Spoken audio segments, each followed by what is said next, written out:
Hi, എല്ലാവർക്കും Man United സ്റ്റുഡിയോൻ്റെ കുറേ നാൾക്ക് ശേഷമുള്ള എപ്പിസോഡിലേക്ക് സ്വാഗതം.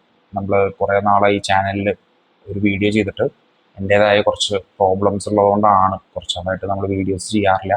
ഇനി തുടർന്ന് എന്തായാലും വീഡിയോസ് ഉറപ്പായിട്ടും ചെയ്യും. കാരണം ഇനി വേൾഡ് കപ്പാണ് വരുന്നത്. പിന്നെ നമ്മുടെ ഒരു സീസൺ വളരെ മികച്ച രീതിയിൽ അവസാനിച്ചിരിക്കുന്നു. കഴിഞ്ഞ സീസണെ വെച്ച് നോക്കുമ്പോൾ 15ാം സ്ഥാനത്ത് നിന്ന് നമ്മൾ 3ാം സ്ഥാനത്തേക്ക് എത്തി. പുതിയ കോച്ച് കാരിക്ക് ഇനി അദ്ദേഹത്തിന് ലോങ് ടൈം കൊടുത്തിരിക്കുകയാണ്. ഇനി പുതിയ ട്രാൻസ്ഫർ വിൻഡോ ഓപ്പൺ അതിനെക്കുറിച്ചുള്ള ഒരു ഡിസ്കഷൻ ആയിട്ടാണ് പ്രധാനമായിട്ട് ഇന്നിപ്പോൾ ഒരു വീഡിയോ ചെയ്യാമെന്ന് വിചാരിച്ചിട്ടുള്ളത്.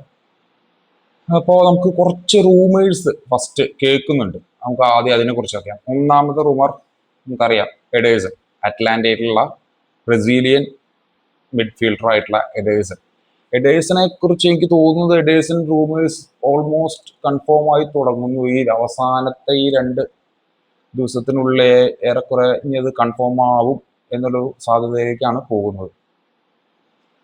എന്ത് തോന്നുന്നു നിങ്ങൾക്ക്? എന്ത് തോന്നുന്നു?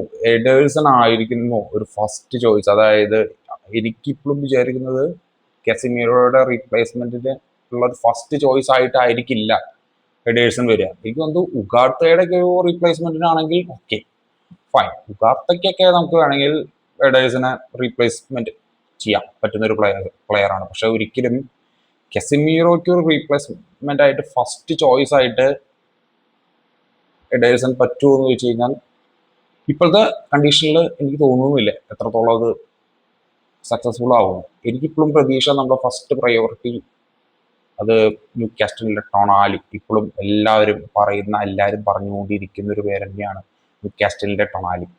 യെസ്, നമ്മുടെ ഫസ്റ്റ് പ്രയോറിറ്റി എന്തായാലും ഇനി ന്യൂകാസ്റ്റലിന്റെ ടൊണാലി ആയിരിക്കും എന്നാണ് ഇത് ഞാൻ വിചാരിച്ചിട്ടുണ്ടായിരുന്നു. ഫസ്റ്റ് നമ്മൾ അങ്ങോട്ട് പോകും. അതായത് കഴിഞ്ഞ വട്ടം മത്തേസ് ക്യൂനിയെ പോയ പോലെ ഫസ്റ്റ് നമ്മൾ മെയിൻ പ്രയോറിറ്റിയിലേക്ക് പോകും എന്നാണ് വിചാരിച്ചിട്ടുണ്ടായത്. പക്ഷെ അതുണ്ടായില്ല. ഇനി എഡേഴ്സനെ സൈൻ ചെയ്താൽ പോലും നമ്മൾ വീണ്ടും ഒരു മിഡ്ഫീൽഡറിലേക്ക് പോകേണ്ടി വരും, ഉറപ്പാണ് ആ കാര്യത്തിൽ. കാരണം എഡേഴ്സനെ സൈൻ ചെയ്താൽ പോലും നമുക്ക് ഒരു മിഡ്ഫീൽഡറിൻ്റെയും കൂടി ആവശ്യമുണ്ട്. കാരണം കസിമീറോ എന്തായാലും പോകും. ഉഗാർത്തെ എന്തായാലും ഈ സീസൺ എനിക്ക് തോന്നുന്നില്ല ഇനി ഉഗാർത്തെ കൂടി കണ്ടിന്യൂ ചെയ്യുന്നു. അങ്ങനെയാണെങ്കിൽ ഉഗാർത്തെ എന്തായാലും ഔട്ടാവും. അപ്പോൾ നമുക്ക് ഒന്നിൽ കൂടുതൽ സെൻട്രൽ മിഡ്ഫീൽഡേഴ്സ് അത്യാവശ്യമാണ് ഇന്നത്തെ ഈ ഒരു സാഹചര്യം, അല്ലെങ്കിൽ ഇനി വരാൻ പോകുന്ന സീസണിൽ. കാരണം നമുക്ക് ഈ ലാസ്റ്റ് സീസൺ കഴിഞ്ഞ പോലെ വീക്ക്ലി 1 മത്സരങ്ങളായിരിക്കില്ല, അല്ലെങ്കിൽ മാച്ചസ് ആയിരിക്കില്ല ഇനി വരാൻ പോകുന്നത്. വീക്ക്ലി അല്ലെങ്കിൽ ട്വൈസ് ഒരു 3 or 2 മാച്ചസ് വെച്ച് എന്തായാലും കളിക്കേണ്ടി വരും. പ്ലേയേഴ്സിന് റൊട്ടേറ്റ് ചെയ്യേണ്ടി വരും. മേസൺ മൗണ്ട് ഒക്കെയാണ് നമുക്കുള്ള പ്ലേയേഴ്സ് എന്ന് പറയുന്നത്. മേസൺ മൗണ്ട്, അതേപോലെ തന്നെ ലൂക്ക് ഷോ ഇനി പറയുകയാണെങ്കിൽ ലൂക്ക് ഷോ കഴിഞ്ഞ വർഷം ഒരുവിധ എല്ലാ മാച്ചസിലും കളിച്ചോ, അതോ കുറച്ച് മാച്ചസ് മിസ്സായോ എന്ന് അറിയില്ല. ഒരുവിധ എല്ലാ മാച്ചസിലും ഉണ്ടായിരുന്നു ലൂക്ക് ഷോ. പക്ഷെ നമുക്ക് വിശ്വസിക്കാൻ പറ്റില്ല ഒരിക്കലും ലൂക്ക് ഷോയെ ട്രസ്റ്റ് ചെയ്ത് വീണ്ടും ലെഫ്റ്റ് ബാക്കിലേക്ക് ട്രസ്റ്റ് ചെയ്ത് വിശ്വസിക്കാൻ പറ്റില്ല. അതേപോലെ ഒരു പൊസിഷനിൽ നമുക്ക് ഇനി പല പൊസിഷനിലേക്കും ഒന്നിൽ കൂടുതൽ പ്ലേയേഴ്സ് വേണ്ട ഈ ഒരു സിറ്റുവേഷനിൽ ഇപ്പോൾ ഫസ്റ്റ് പ്രയോറിറ്റി നമ്മൾ ആദ്യം വെച്ചിരുന്നത് മിഡ്ഫീൽഡിൽ തന്നെ എഴുതാം. മിഡ്ഫീൽഡിന്റെ ഫസ്റ്റ് പ്രയോറിറ്റി എഡേഴ്സൺ ആവരുത്, അത് ശരിക്കും ടൊണാലി ആയിരിക്കണം. ടൊണാലിക്ക് ശേഷം നമ്മൾ നെക്സ്റ്റ് ഒരു സൈനിങ് ആയിട്ട് വേണമെങ്കിൽ എഡേഴ്സൺ ഓപ്ഷൻ ആയിട്ട് വേണമെങ്കിൽ എഡേഴ്സൺ എടുക്കാം. പക്ഷെ അപ്പോഴും വേറെ ഓപ്ഷൻ അവിടെ കിടക്കുന്നുണ്ട്, ബലേബ. അതെന്താണ് അതിന്റെ ഒരു ന്യൂസുകളൊന്നും പിന്നെ പുറത്തു വന്നിട്ടില്ല. ബ്രൈറ്റന്റെ ബലേബ കഴിഞ്ഞ സീസൺ അദ്ദേഹത്തിന് അത്ര നല്ല സീസൺ ആയിരുന്നില്ല. അത് എനിക്ക് തോന്നുന്നത്, അല്ലെങ്കിൽ പലരും പറയുന്നത് എന്താണെന്ന് വെച്ച് കഴിഞ്ഞാൽ അതൊരു കോച്ചിന്റെ ഒരു പ്രശ്നം കൊണ്ടാണ് ആൾക്ക് അങ്ങനെ മികച്ച രീതിയിൽ പെർഫോം ചെയ്യാൻ പറ്റാത്തത്. കോച്ചിന്റെ ഒരു ചേഞ്ച് വന്നത് കൊണ്ടൊക്കെയാണ്, ഷിഫ്റ്റുകൾ വന്നത് കൊണ്ടൊക്കെയാണ് ആൾക്ക് പെർഫോം ചെയ്യാൻ പറ്റാത്തത്. നല്ല പൊട്ടൻഷ്യലുള്ള പ്ലെയർ ആണ്. പക്ഷെ ആസ്കിങ് പ്രൈസ് 70 മില്യൺ എന്നൊക്കെ പറഞ്ഞ് കേൾക്കുന്നുണ്ട്. പക്ഷെ ബലേബ എന്നെ സംബന്ധിച്ചിടത്തോളം ഇപ്പോഴും റിലവൻ്റ് ആയിട്ടുള്ള ഒരു വളരെ നല്ലൊരു ഓപ്ഷൻ ആയിട്ട് തന്നെയാണ് കണക്കാക്കുന്നത്. ഇനി നമുക്ക് പിന്നെ പരിഹരിക്കേണ്ട, അല്ലെങ്കിൽ നമുക്ക് പിന്നെ വേണ്ട പൊസിഷൻസ് ഏതൊക്കെയാണെന്ന് വെച്ചാൽ മസ്റ്റ് ആയിട്ട്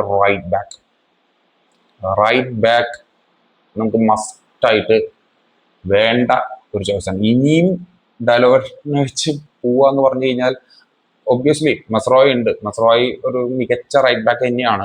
പക്ഷെ മസ്രായിക്ക് ഒരു സപ്പോർട്ടിന് അല്ലെങ്കിൽ മസ്രായി എനിക്കിപ്പോഴും തോന്നുന്ന ഒരു ഇഞ്ചുറി കൺസേൺ ഉള്ളതുകൊണ്ട് തന്നെ ഒരു ത്രൂ ഔട്ട് ഇത്രയും മാച്ചസ് അല്ലെങ്കിൽ പ്രീമിയർ ലീഗിൽ 38, അതേപോലെ തന്നെ ചാമ്പ്യൻസ് ലീഗ് ഉണ്ട്, FA കപ്പ് ഉണ്ട്, കർണാടക കപ്പ് ഉണ്ട്.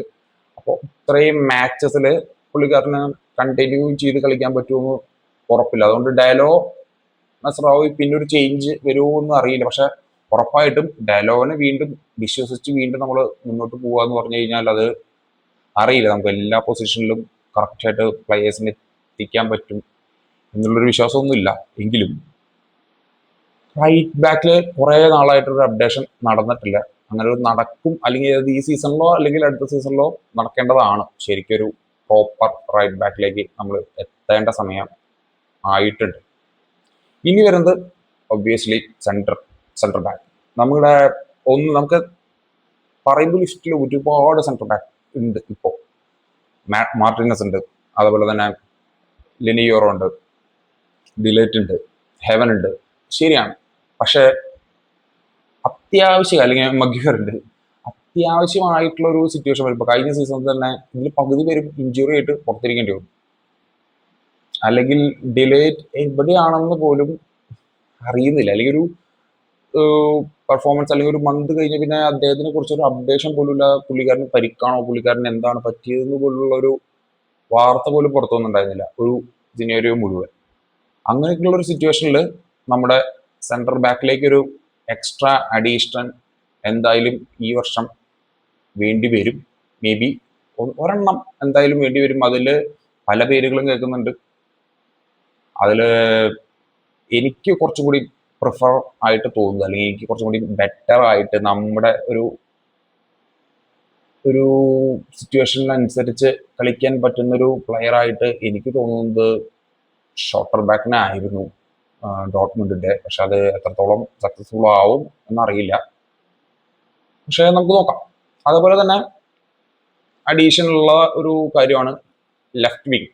എനിക്ക് മാർക്കസ് റാഷ്ഫോർഡ് ഇനി തിരിച്ചു വരും എന്നുള്ളൊരു റൂമറുകൾ ശക്തമായിട്ടുണ്ട്. കാരണം അവിടെ ബാഴ്സലോണ ഗോർഡനെ സൈൻ ചെയ്തിട്ടുണ്ട്. ആ ഒരു സിറ്റുവേഷനിൽ മാർക്കസ് റാഷ്ഫോർഡ് തിരിച്ച് യുണൈറ്റഡിലേക്ക് എന്നുള്ള ന്യൂസ് കേൾക്കുന്നുണ്ട്. അതേപോലെ തന്നെ മിലാന്റെ റഫേൽ ലിയോനെ ഒരു സ്വാപ്പ് ഡീൽ എന്ന് പറഞ്ഞൊരു റൂമറുകൾ അന്തരീക്ഷത്തിൽ ഇങ്ങനെ കറങ്ങി നടക്കുന്നുണ്ട്.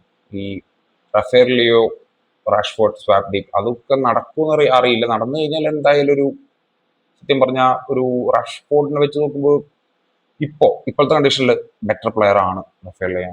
അതുകൊണ്ട് അത് നടന്നാൽ സന്തോഷം. പക്ഷെ അതിന്റെ കാര്യത്തിലൊരു ഉറപ്പില്ല. പക്ഷെ മിഡ്ഫീൽഡ് എഡേഴ്സൺ, ടൊണാലി ഇങ്ങനെ തന്നെയാണ് ഒരുവിധം കൺഫേം ആയിട്ട് പോകുന്നത്. അതിൽ ടൊണാലിയുടെ കേസിൽ ഇപ്പോൾ പുതിയ കുറെ ക്ലബുകൾ ഇൻട്രസ്റ്റഡ് ആണ് എന്ന് കേൾക്കുന്നു.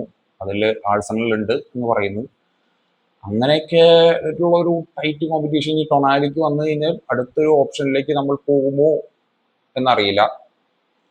പക്ഷെ ഇപ്പോൾ ടൊണാലിയാണ് നമ്മുടെ മെയിൻ പ്രയോറിറ്റിയിലുള്ളത്. ടൊണാലി എഡേഴ്സൺ എന്ന് തന്നെയാണ്.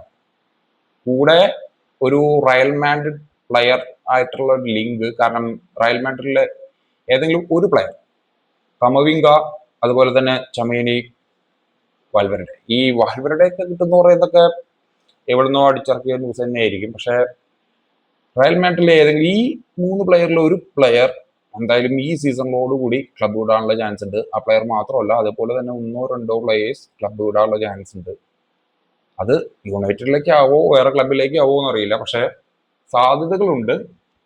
ചിലപ്പോൾ കസിമീറോ ഡീൽ നടന്ന പോലെ എന്തെങ്കിലും ഒരു അവസാന നിമിഷം ഒരു ചേഞ്ച് നടക്കാം. അപ്പോൾ ഇന്നത്തെ വീഡിയോ ഇത്രയേ ഉള്ളൂ. കുറച്ച് അപ്ഡേഷൻസും ഇനിയുള്ള ട്രാൻസ്ഫർ വീഡിയോസ് ആയിട്ട് നെക്സ്റ്റ് വീഡിയോയിൽ കാണാം. ബൈ.